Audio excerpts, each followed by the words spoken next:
sequence or how?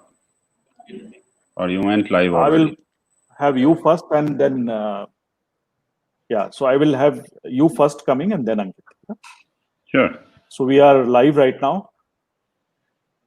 So a very good morning to all of you, and thanks for taking time and joining this yet another Friday round.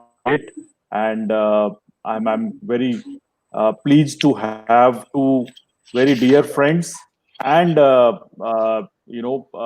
experienced hands on technology and technology marketing.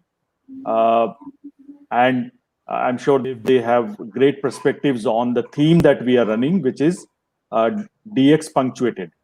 And this theme is with a question mark. So in our current, in our, sorry.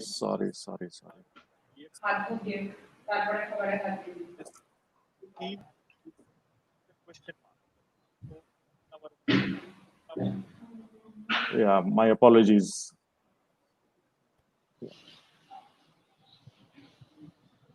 So why is it?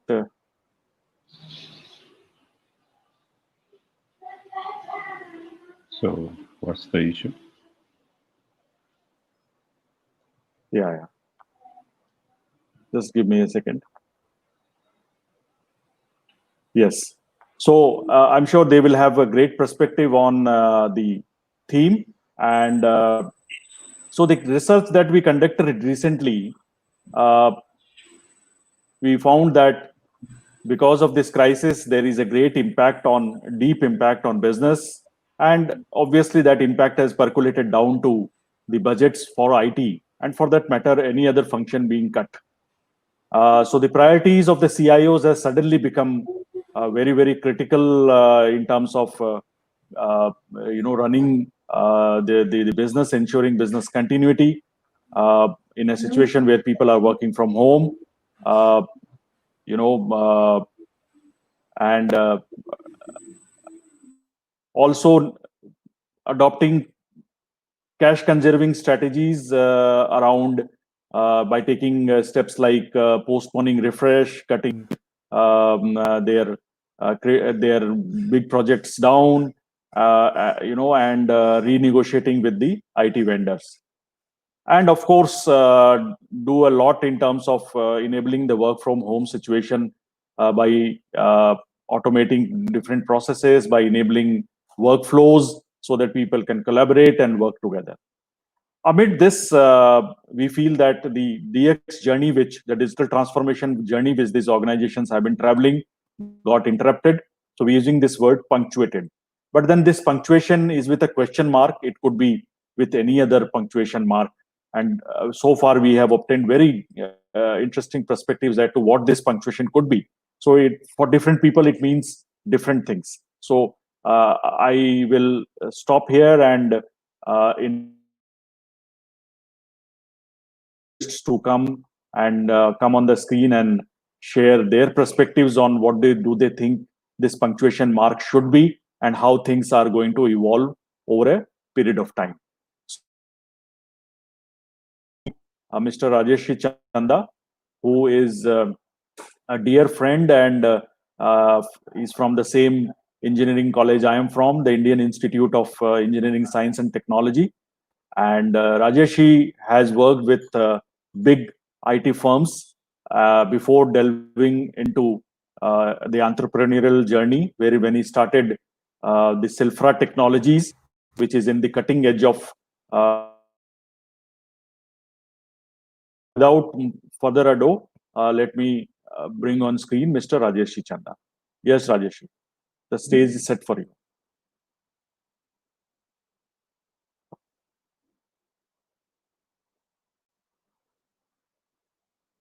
So is there some?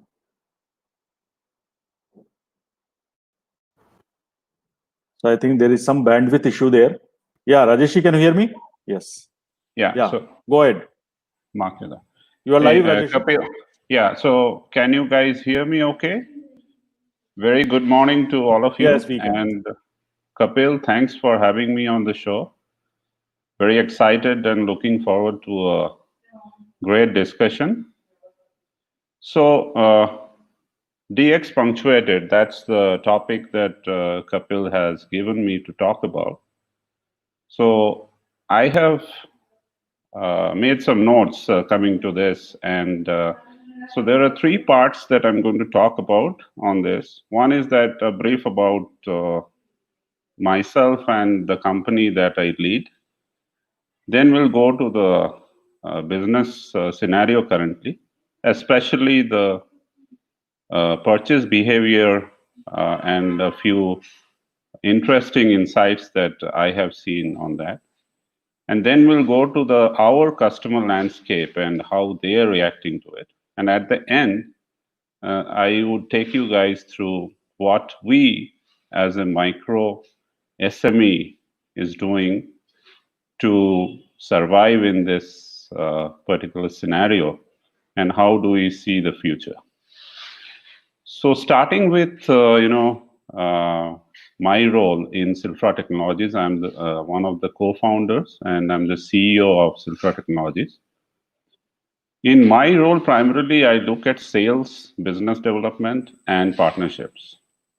So what you're going to hear today will be more on the outward facing, but I'll also bring in some tidbits on our internal reorganization and some of the process changes that we are doing to actually embrace this scenario as well as accentuate the digital transformation within the company and also helping our customers. A brief about Silfra Technologies. We are in our 5th year. We are primarily an IT services agency. And like Kapil said, we deal with 3 areas. One is data science. The other one is RPA, or robotic process automation. And the third one is digital transformation on the more traditional side, that is social, mobile, and cloud. We are 25 people, on the roles, plus the management and the board. So around 30 people, you can say, are currently part of the Silfra family. As I already mentioned, we are a micro SME trying to get to the SME. We're trying to cross that threshold, which was our plan on the 5th year. With the crisis coming in, it may be a little, I would say, impacted, but hopefully we'll get there in next 12 to 18 months. Why I'm saying all this is what you hear from me for the rest of the session will be a perspective that is coming from an MSME. And there is another very interesting aspect that I want to share here to put in context the entire conversation, is that our customers today are primarily India. So 95% of the customers that we have are from India. So the perspective that you're going to get is very, very Indian. Okay. And interestingly, we operate in 2 very diametrically opposite segments. One is very, very large scale customers who are in the turnover range of 20,000 crores, and startups, which many of them are bootstrapped and some of them are funded, and none of them have turnover today of more than 50 crores. We don't incidentally have any customer today who is in the medium enterprise scale, or medium to large kind of sizes. And there are historic reasons for that. I will not go into that because it will take a detour from our primary objective here, which is digital transformation punctuated. So this is about Silfra and our customer segments and my role. And next, also I want to make a little segue into the purchasing behavior that I see, especially in last 2 quarters. And this again is very, very important to understand the digital transformation journey that we are seeing across our customers. So the first thing that I have seen is that the sales cycle has become even longer. And I think primarily, at least for my personal opinion, that is because of our inability to meet face to face. And this has been impacting us, and I have heard from my other colleagues as well as other entrepreneurs that this has been really impacting our new customer acquisition. For existing customers, again, it is delaying decision making, so sales cycles are becoming longer. There are a lot of scrutiny in terms of existing engagements. ROIs are being calculated, and for any new initiatives, again, the questions and scrutinies and the levels of reviews have gone up really, I would say around 50 to 70%, especially on the larger companies. Why I'm saying this is also interestingly, as I mentioned, we have seen that we earlier, I would say maybe up until we hit the calendar year, had more than 60% of our revenue coming from data science projects. But currently, as on July, that has shifted to digital transformation. So we have a lion's share of projects coming on digital transformation. So to the point that Kapil made earlier in this call, I think digital transformation is on. It is accelerated. And there are several reasons to it, but I think better ROI, getting more from the buck, cutting costs while maintaining same level of operation and response and quality. These are three primary drivers for embracing further digital transformation. So I talked of our perspective. I talked of the current scenario in terms of purchase behavior. Now let me go into the two segments that we work on and how they are, what they are doing, and whether in my assessment, the digital transformation landscape is changing. The large scale people,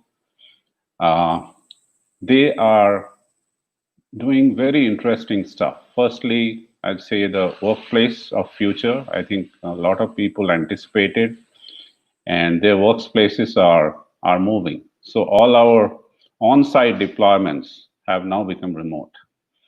Didn't have much financial impact for us. However, I think that was a cost-saving method for them, and they have released much of their real estate. Second is the remote access or remote connectivity has become very, very key. So much of investments have happened for them to increase capacity for remote connectivity, as well as for us, the partners who are supporting them. We had to purchase software and tools to enable us to be on their network and online all the time. The third thing there, data and data protection has become even more important now, especially the data in transit. So data encryption and related tools have assumed more importance than ever. Collaboration is the fourth thing. We had invested, and these people are investing very heavily on collaboration tools, be it real-time communication, video conferencing, file sharing, screen sharing, and many other stuff, chat. And these are more, I would say, for the internal processes. I have not yet gotten to the external side of it. The next trend that I see is that digital labor that is coming to a fore. There were trends which were picking up on that in terms of automation and chat, but many of our customers have toned down on their contact center and human interaction and replace those with automated replies and chat. So again, more embracing of digital technologies.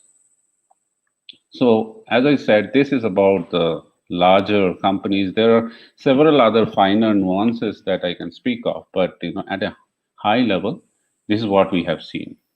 Now let's come to the startups, the micro and small businesses. Very interesting things are happening here. Firstly, on startups, I see that there is not much of a change for the startups who are surviving, and luckily, none of the ones that we engage with had been majorly impacted. And main reason for that is at least 90% of them are still not on a revenue cycle. I mean, they are working on their MVP and improving on that, and they have some funding either from the founders or from the VCs, the angels, and they are continuing. Will this continue for long? We don't yet know. But there is another segment in this micro which has come up and which has really surprised us is brick and mortar trying to get into online. And that has been a real eye opener for me, that a lot of chains and shops which were like maybe 10 crores, 5 crores turnover, as they see their footfalls into their brick and mortar operations go down, they are trying to get a new avenue through online to sell their merchandise. We are seeing this happening for some larger stores like grocery stores, for nursery businesses which are selling plants. We are seeing this for gift articles, and there is an explosion of people who want to come online. So for those, it is a real accentuated and very, very, I would say, very intense activity going, and the race to come online and digital transformation is what they want to do. Kapil, how am I doing on time? Do you have a couple of minutes? Yeah, okay. So you can take another 2-3 minutes. Okay. So if I sum all of these, what my perspective today is that there is heightened digital transformation that's happening all across. However, there is one counter, or I'd say one point that I have seen and which I want to bring in is that if I compare the revenue that we generated or the spend that our customers did for the same level of digital transformation last year, I think that's down by on an average 30%. What that means is for every rupee spent, the customer is expecting around 30 to 35% more ROI. So while there is heightened activity on constant rupee terms, I would say the digital transformation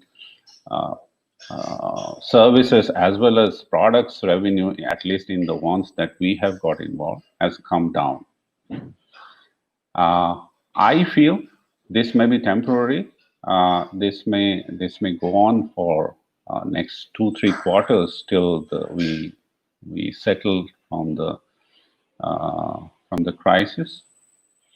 However, I also feel that this leads to bigger opportunities for everyone who is playing in this market in terms of grabbing the opportunities at I would say below par cost today, and hanging on to those relationships so that when the things improve again, we can get into margins which were more, I'd say, more palatable for each of us.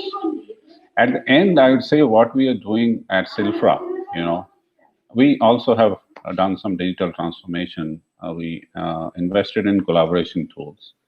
We invested in learning management process, and currently we are in evaluation for a learning management tool.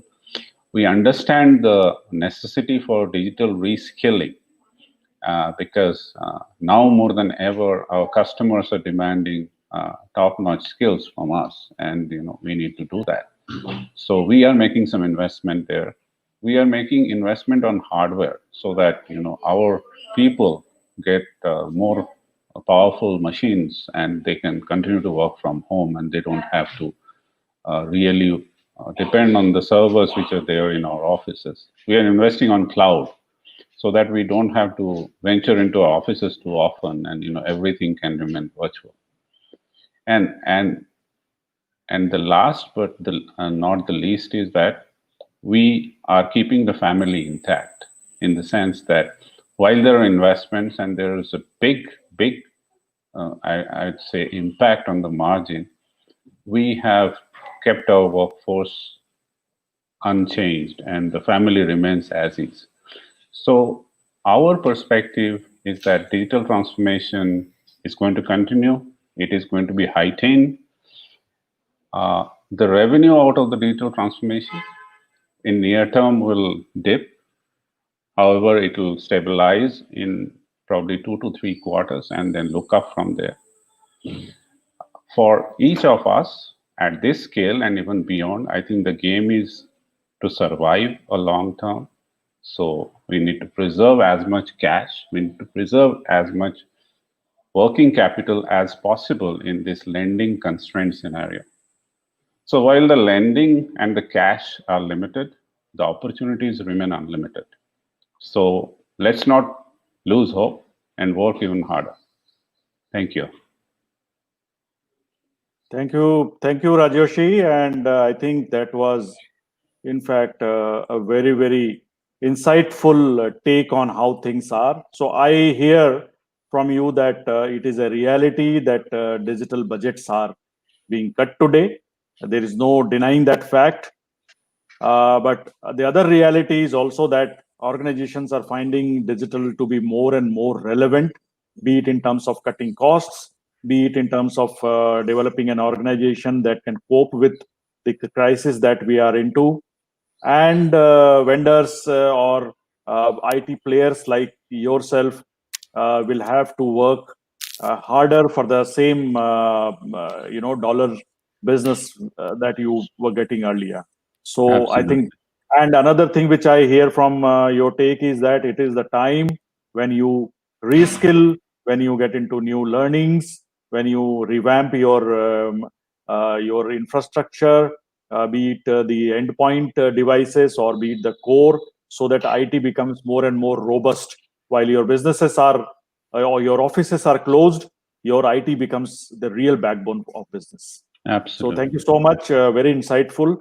And with that, let me invite on screen my another guest panelist, Mr. Ankit Mittal, and request him to share what is he seeing on the ground in terms of his clients doing and what kind of opportunities are emerging and how is the reality evolving over a period of time. So over to you, Ankit.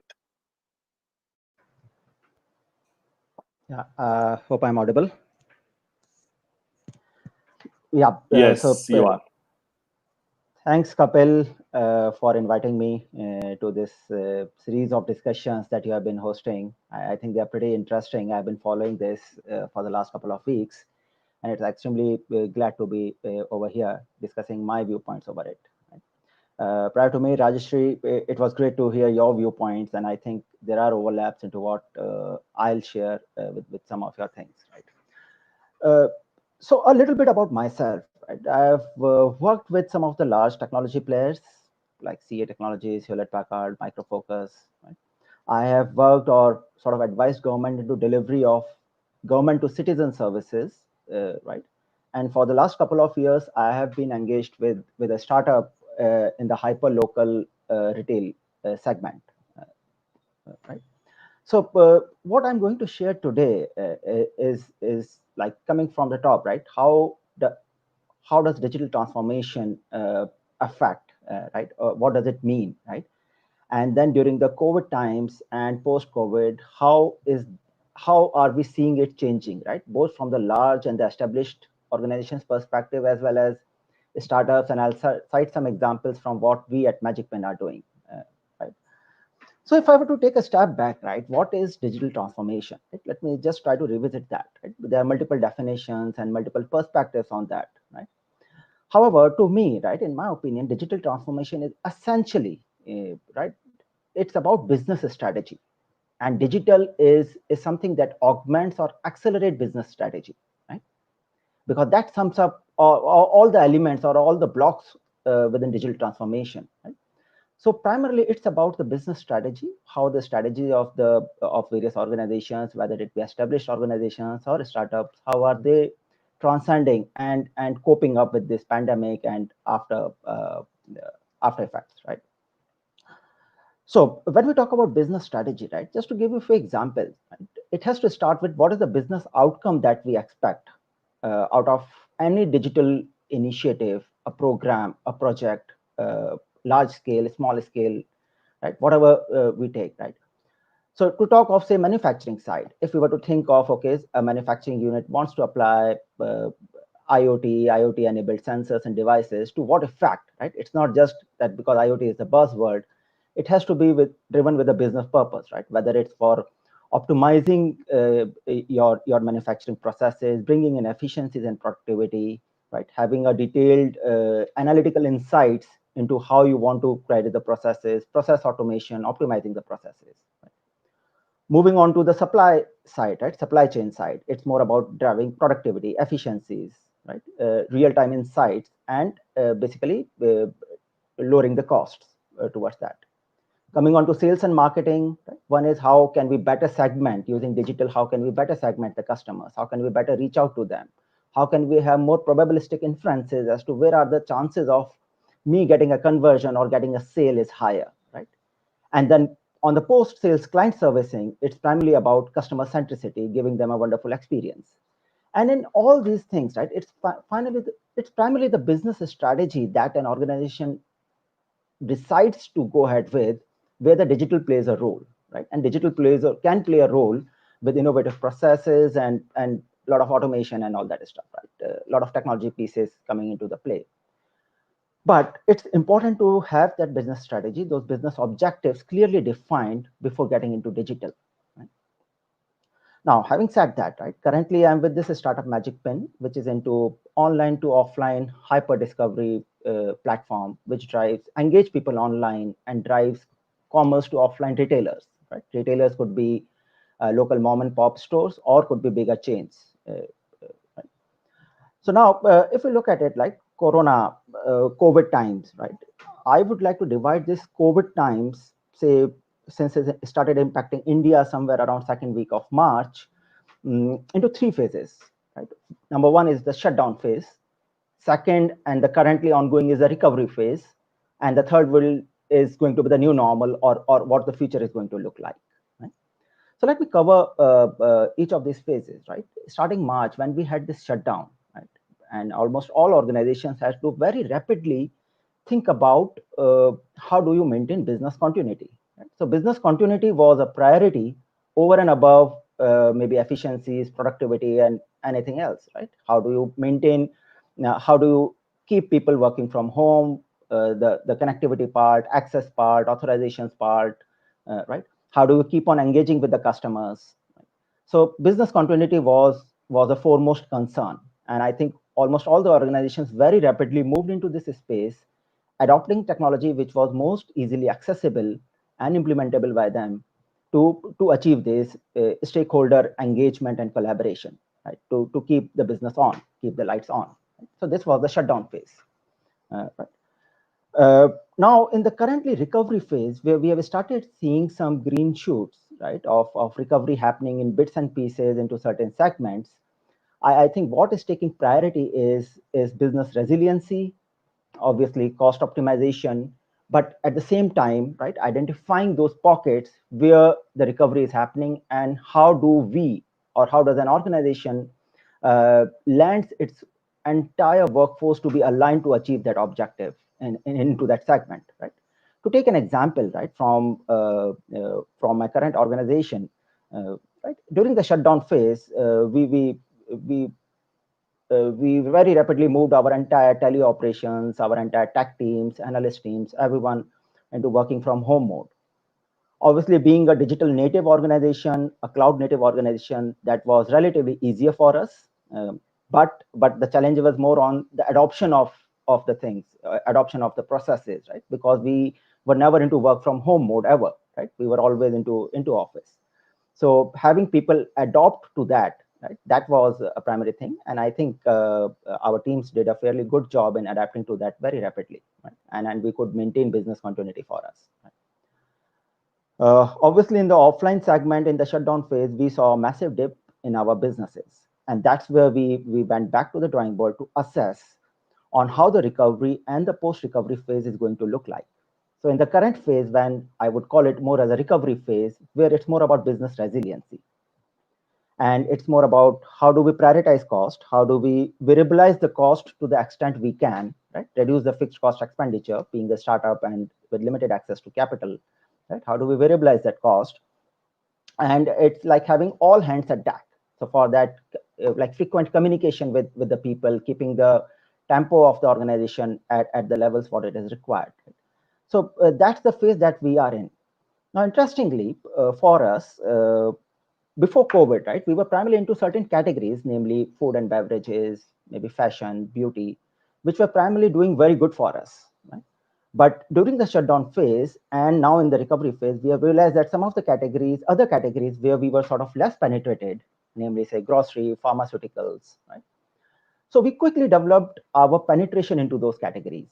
Right? So in the recovery phase, we sort of had a very macroscopic view of what are we doing, where are we, and which are the pockets which are seeing signs of recovery, and how can we place ourselves into a strong position into those micro segments. Right?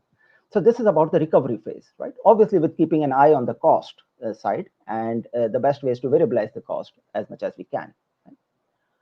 So, and I talk to a lot of my industry friends, right? And I think most of the organizations are working in that way.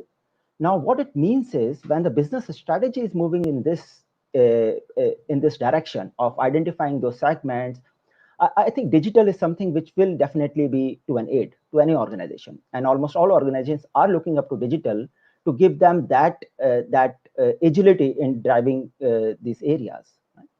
Now, moving forward, once the recovery is established and market is sort of back to a certain levels of pre-COVID times, almost all organizations will have to plan for the new normal. Right? As we all understand, right? It's a often quoted buzzword now, the new normal, because times are going to be fundamentally changed. Right? It's never going back to exactly the same way of doing business, the same ways customer will interact, they will make their purchasing decisions.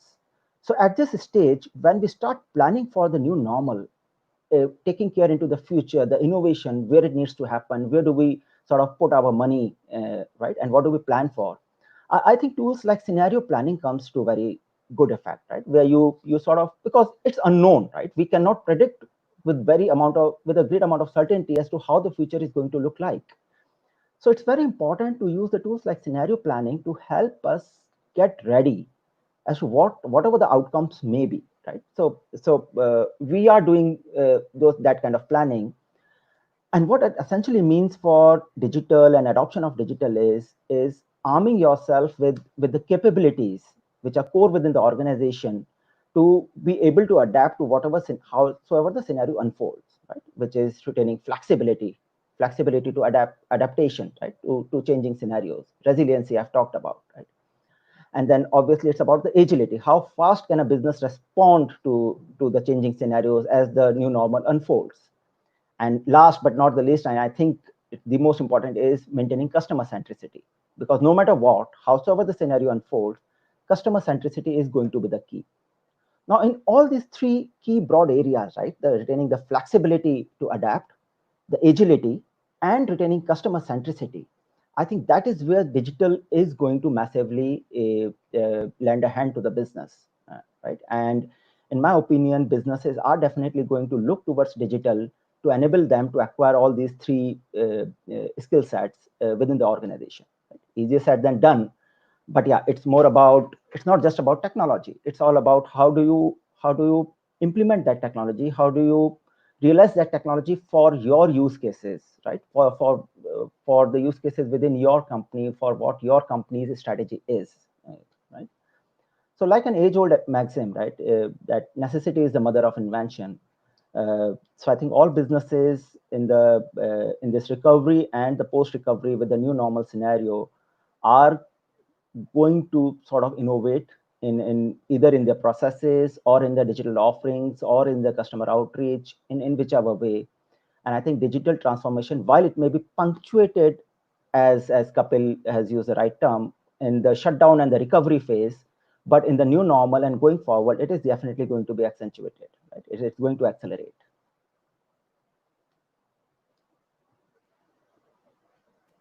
Yeah, so thank you, Ankit. That indeed was a very interesting take on how things are changing. And while you were speaking and talking about opportunities with that are local and cost cutting, resilience, it kind of reminded me the job of a fighter pilot. So there are n number of variables a fighter pilot is supposed to handle at any given point in time. So he has to fly the plane, and he also has to look at how other planes are coming in the proximity, and where is the enemy located, and how to fire. So I think this is a new normal where n number of variables will have to be handled at the same time, and invariably many of these variables will be against each other. So while I focus on cutting cost, my resilience may take a hit. If I go on to become more resilient, my security and risk management may take a hit. So how do I kind of manage all of them together? So very, very interesting perspective, and I especially liked the way you defined the new normal. So let me also bring in Rajarshi now. Indeed, a great, uh, take from both of you. So let me pose a few questions that has arisen out of the discussion we had so far. So my first question is to Ankit. Is so you deal in the space of hyper local and going from digital to physical, and that is how the supply chains will be integrating in the near future, where each and every mom and pop shop has the opportunity to ride the bandwagon of e-commerce and uh, serve the customers who are now expecting newer kind of services. Now, while hyperlocal is gaining prominence, how do you think it will impact the large e-commerce established players? Will it kind of complement them, or do you think will it kind of cannibalize into their business? How do you think this whole space emerging? Yeah. I think that's a very interesting question, Kapil, you have posed, and it's pretty nuanced point as well, right? So let me start with, say, what we have been observing in the hyperlocal offline retail segment, right? In the month, say, starting third week of March and then April until mid of May, offline retail had taken a major beating, right? And it was across categories, whether it be F&B or fashion, beauty, fuel, everything, right?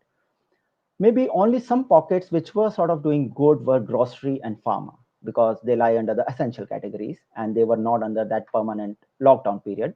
Although they had their own issues of maintaining the supply chain, having the shops stocked in with the right amount of stuff.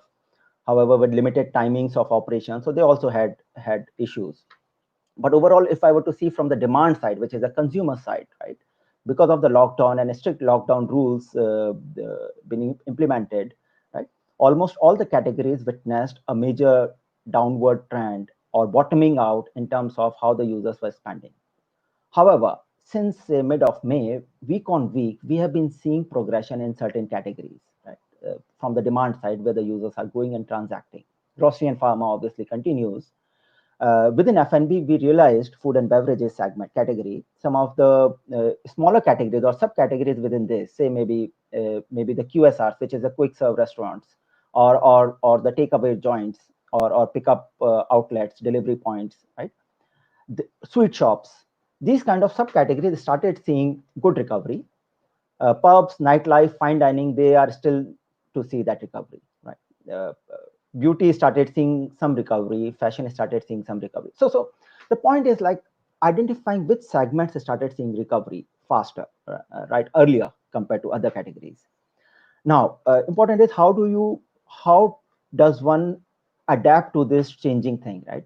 How do you penetrate that category? Within that category or a previously penetrated category, what are the new nuances which are emerging out? So one clear thing is people are wary of going out or socializing, obviously. So your takeaway, pickup, delivery, these kind of stuffs have taken more prominence. Right, almost like people are ordering groceries from home, they are ordering medicines from home. If not delivery, then they are maybe opting for a pickup, right? You place the order and you just go to the store to pick up your stuff. It is ready, right? You have already paid for stuff like that, right? So there are these windows of opportunity which lie over there, right, in this. Now, coming to a question as to how does it play out for the larger e-commerce players and for others, I'll tell you this. I would like to term it as more as these are windows of opportunities. This is also going to lead into the new normal or the new way of doing things. So if you look around, almost all the large e-commerce players are focused on this hyper local delivery. However, not everyone could be can be a winner. It's about who is able to get their strategies, their act right and right on time. Having said that, this also poses a lot of opportunity to a lot of startups, right?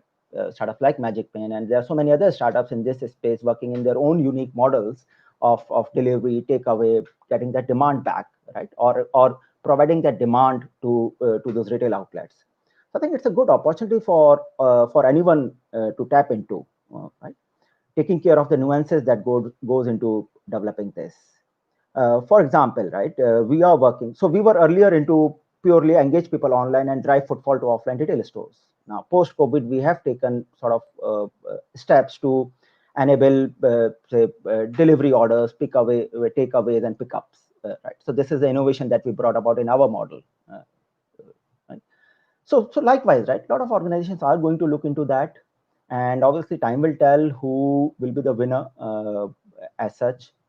My take is it will not be just a single winner or just a large companies that win through, right? It's about who gets their act right, who is able to innovate faster, right, and come up with models which are more attractive.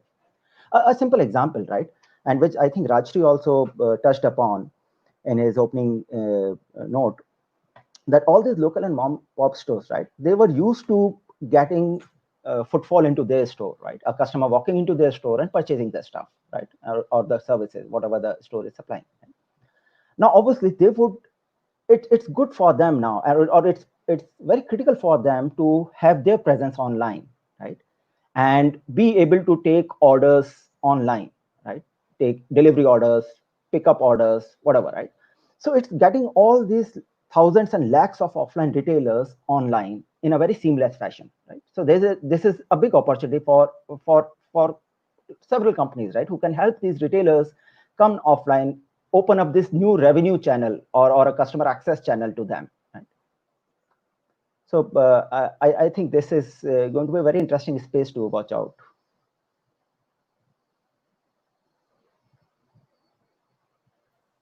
Thanks, Ankit. I think that was a great answer. So coming to Rajarshi, Rajarshi, you are in the space where you deal with data and you enable organizations to exploit the vast amount of data they have and build innovation around it. So how do you see the whole genre of data-driven transformation happening? So how do you see organizations? Are they kind of more aware of the power of data, and are they looking at newer ways to exploit it? How do you see the entire in the entire focus around exploiting data evolving over a period of time? Yeah, I think that's a great question, Kapil. So we have been hearing that data is the new oil and things like that.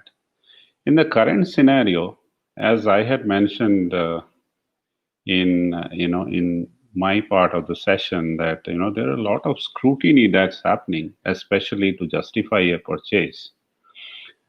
So in each of the functions, the data is playing a very, very vital role today. So what happened in the past? What do we want to accomplish in the future? How will this particular change, this particular initiative,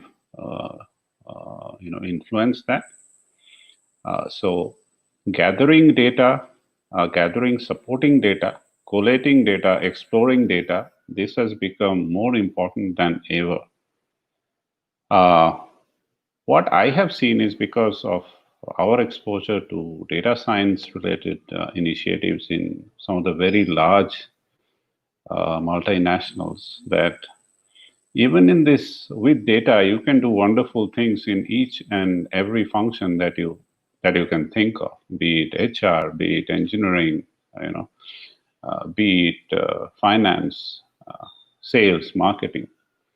But the currently 90% of the activities are happening which are focused around cost or cost optimization, if you will. So earlier, we were doing a lot of very interesting projects, but they were not having a direct impact to the bottom line, if you will. They had indirect impact in terms of customer satisfaction improvement and things like that. But now we are doing and we are getting more and more requests from our clients to use these data and these techniques to reduce their cost, optimize their processes, and things like that. I can give you one, example which is very interesting that we are doing for one of the largest automobile companies in India.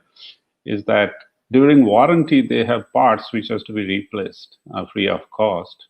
So we are running a very large project as to how to optimize the inventory for these spare parts, because money locked is kind of money, and money which is in current scenario is not a very great thing. So a money locked basically doesn't give you any ROE, or I'd say any ROI. So that, I would say, is one of the primary function that or I would say primary area that people are looking at data.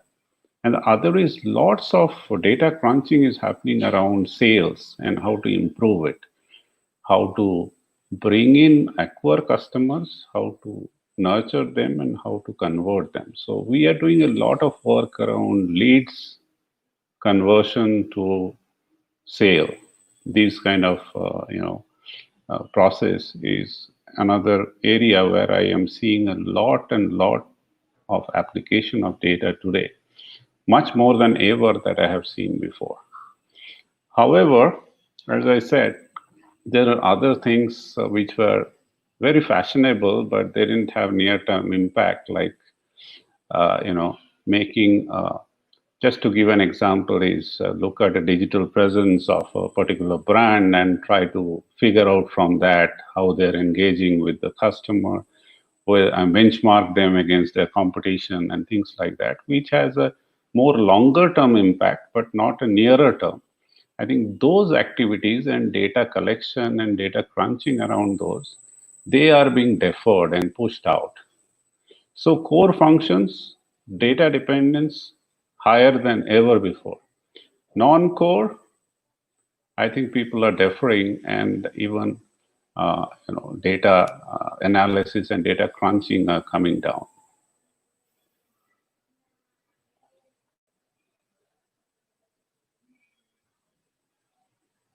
So there is a heightened awareness around data, and be it maybe they are all focusing more on the core aspects today. But I'm sure once they are used to exploiting the power of data, the story would evolve very, very fast.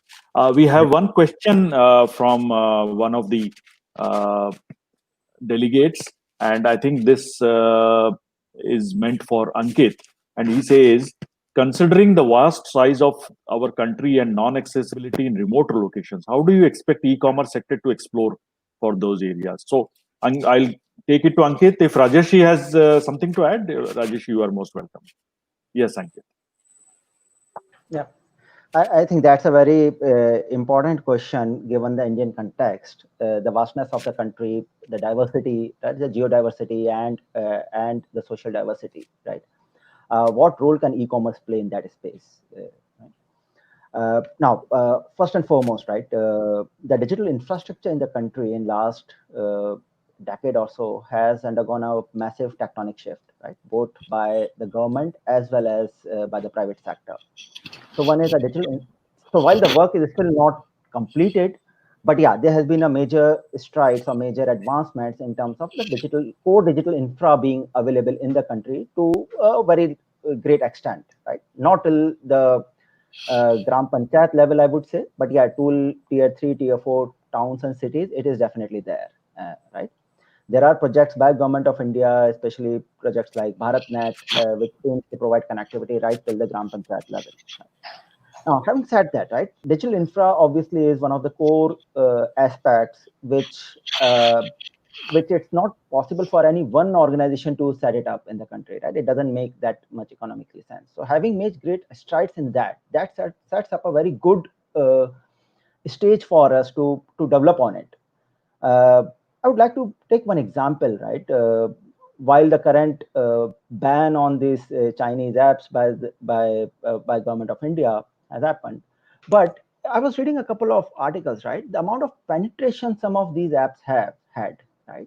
And I'm sure there are now so many other apps which are in the pipeline, which will have that same amount of penetration, if not more, pretty soon, right? What it points is that infra is there, adaptability of people and their resonance towards digital is definitely there, right? So there is this whole space where the e-commerce players with innovative models, innovative processes, ecosystem play, they have a very good way to penetrate this, right? I will say may not be possible for just one organization to play it across the country. Maybe likes of Amazon's or Flipkart could attempt it, but I would say it would be more of an ecosystem play, right? And e-commerce need not necessarily be purely in the way we look at e-commerce right now in major cities and towns, right? It could be a very different, it could be a very optimized or a different model of how you can leverage the existing channels of distribution through a interplay of the demand, the supply, the data, right? Through that interjection, right? How can you leverage your existing channels to achieve what a pure play e-commerce would like to achieve, right? So this demands innovation on how you approach the ecosystem, how you tie together the ecosystem, how does the data exchange between all the various entities happen. So I think these interjections would lead to that area of e-commerce being widely spread out, maybe not in just the traditional e-commerce way, but maybe a bit of a hybrid way, right? Another point, an example I would like to take is the whole innovation and the advancement happening in the fintech space, right? We can look at that as an example also to say what can possibly happen in the e-commerce space. Now, fintech space, with this whole advent of the digital infrastructure plus UPI infrastructure and all the various, so many innovative models came up, so many players came in who have made payments very easier and continue to do so, right? A lot of innovative models are still coming up every day, right? So the way fintech is penetrating into that space, I think e-commerce can also penetrate with some bit of innovation on the process, the ecosystem, and the data interplay.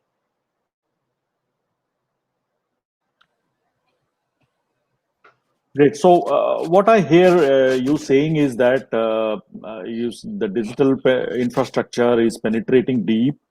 There are aspirations that are rising in the tier 2, 3 towns and the rural areas. And of course, innovation would play a very big role in terms of making e-commerce reach every nook and corner of the country. Great. I think that's a great perspective. So talking about where you left, Ankit, and I think there is a question which I have to both of you is is this current crisis, has this current crisis spurred the whole notion of innovation and make it more practical and something that is relevant today?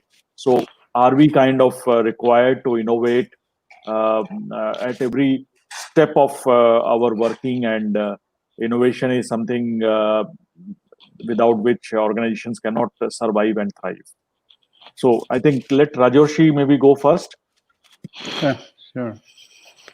Yeah, again, a great question, Kapil. I think, situation definitely demands innovative approaches. And there are some organizations which are more innovative than others. But by and large, what I'm seeing is that every organization is trying to optimize. So, in a way or other, they are trying to innovate so that they can get more bang for their buck. So, given that perspective, an organization which is more innovative or which is aspiring to be more innovative and aligning their resources towards innovation. Just to give an example of our organization, what we are trying to do, as I said, in terms of reskilling. I mean, we have given a direction to each of our family members, to look for opportunities to make things better and faster.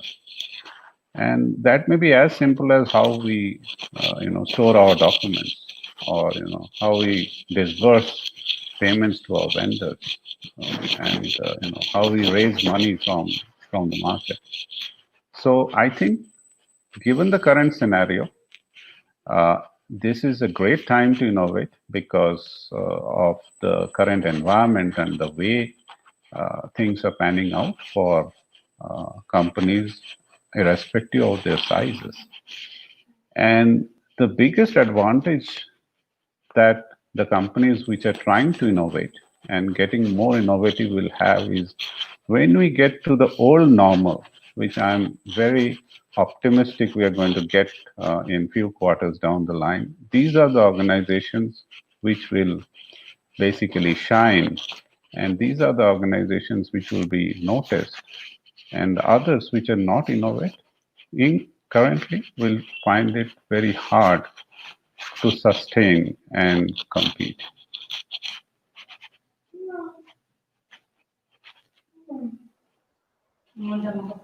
Over to you, Ankit. Yeah, I think great perspective by Rajeshri.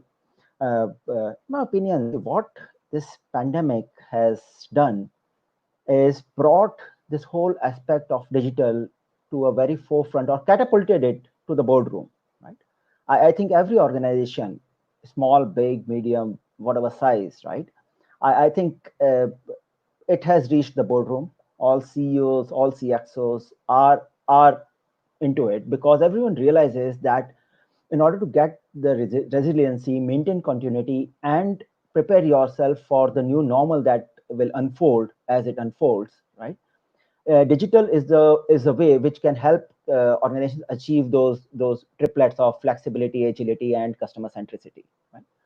Now, because it's got a buy-in at the very top now, I think it's a very good space or time for IT and innovation leaders uh, to sort of get into the room and emphasize to all the stakeholders as to how the various kind of optimizations, process optimizations, various digital aspects can help the organization move forward on these three goals of flexibility, agility, and customer centricity. I think innovation is definitely going to happen. There are going to be leaders within the organization, and because it has got a buy-in in the boardrooms, those innovation and innovative projects are going to get a green signal, and they will definitely move forward. Obviously, every company, like I was discussing in the past, it will have to align with the business strategy, and I'm sure this innovation will spur into the business strategy of the organizations also. It's but essential. Thank you both, Ankit and Rajoshi. I think rightly said, innovation is going to be the way forward, and the more we can think of newer ways in which digital can help, I think that would be the way forward, and that would define and construct the new normal that we talk about. So I have a lot of questions to ask, but I understand that it is that the time also has to be kept in consideration. So as they say that a typical discussion hour is made up of 50 minutes. So we have, I think, done the 50-minute hour, and it's time to close. It was a great discussion and great questions from the viewers, and we will continue to have similar debates going on for the coming weeks also. So thank you so much, Ankit, and thank you so much, Rajeshi, for taking time out of your schedule and sharing your perspectives here. Yeah, thanks for having us. Thank you. Yeah. Thanks, Kapil, for having us. It was great. And thank you so much, all the viewers. Appreciate your patience and the great questions that you asked, and we'll close it here. Bye-bye. Okay, take care. Have a good day.